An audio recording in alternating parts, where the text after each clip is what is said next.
So you love flying drones, but have you ever seriously thought about what it takes to jump from just being a hobbyist to running a real, professional drone business? It's a way bigger leap than most people realize. And trust me, it's about so much more than just passing a test. Today, we are going to build the blueprint for a professional and, more importantly, a defensible drone operation.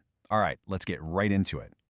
We're going to tackle this by building what I like to call the Professionalism Pyramid. We'll start at the bottom with the most fundamental piece, the mindset.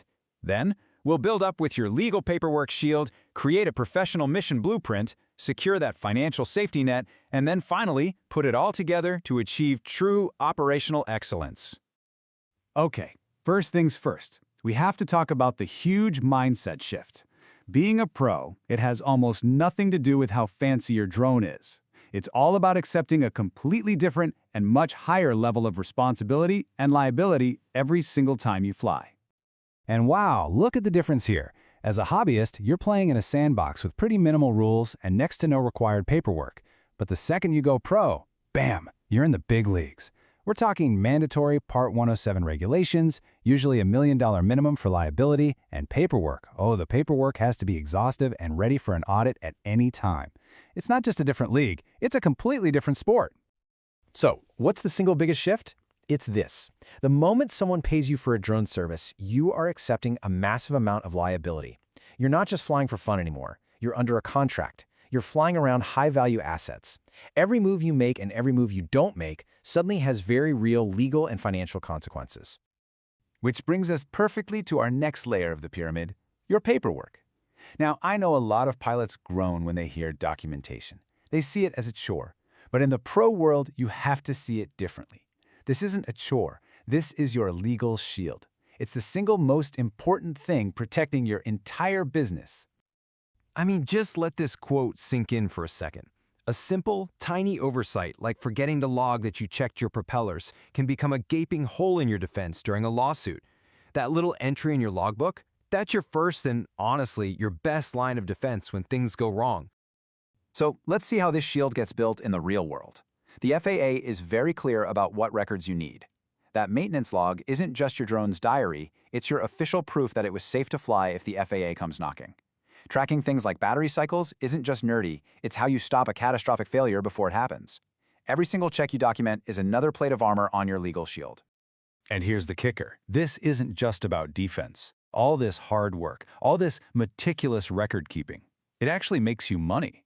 Because when an insurance underwriter sees your thick stack of detailed logs, they don't see a burden. They see a pro. They see a low-risk operation. And that translates directly into lower insurance premiums, saving you cold, hard cash. Okay, our legal shield is up. Now it's time to build the operational framework on top of it. This is all about creating a standardized, repeatable process, your standard operating procedures, or SOPs.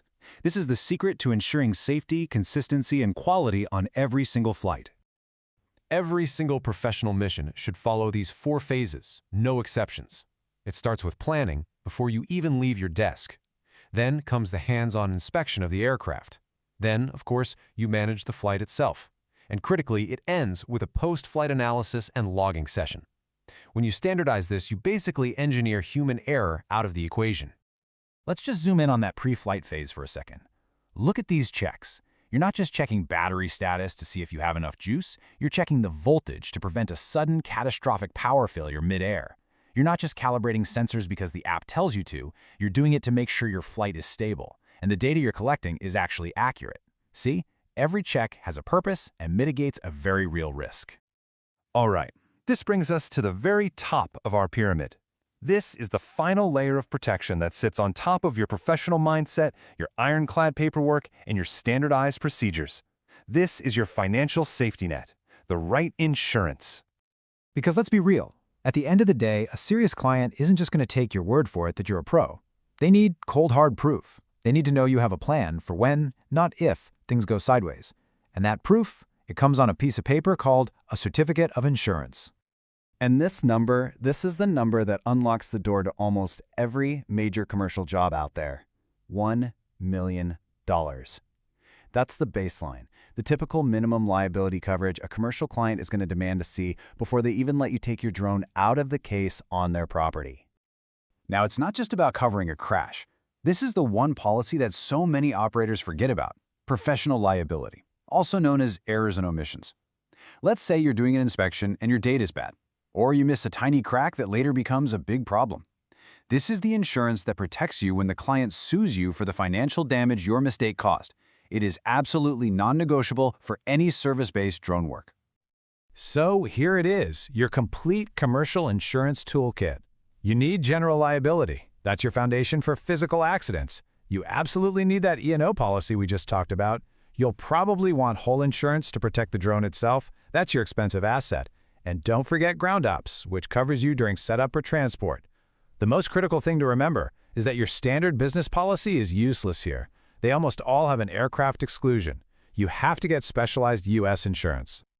So, let's bring this all home.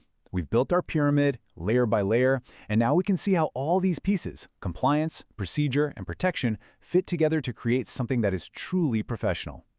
So if you remember nothing else, remember these 3 pillars. Number 1, rigorous documentation. It's your legal shield and a financial asset. Number 2, standardized procedures. That's your blueprint for safe, consistent missions every time. And number 3, strategic risk management. That's your financial safety net built with the right insurance. Because at the end of the day, professionalism isn't about that little card in your wallet. The Part 107 is just the ticket to the game. Being a pro is about the entire system you build around your flying, a system designed from the ground up to manage liability, guarantee quality, and above all else, to earn and keep your clients' trust. And so that really just leaves one final question you need to ask yourself. And be honest, take a hard look at how you operate right now and ask, have you actually built a business? Or are you just running a hobby that happens to have a price tag attached? The answer to that question will define your entire future in this industry.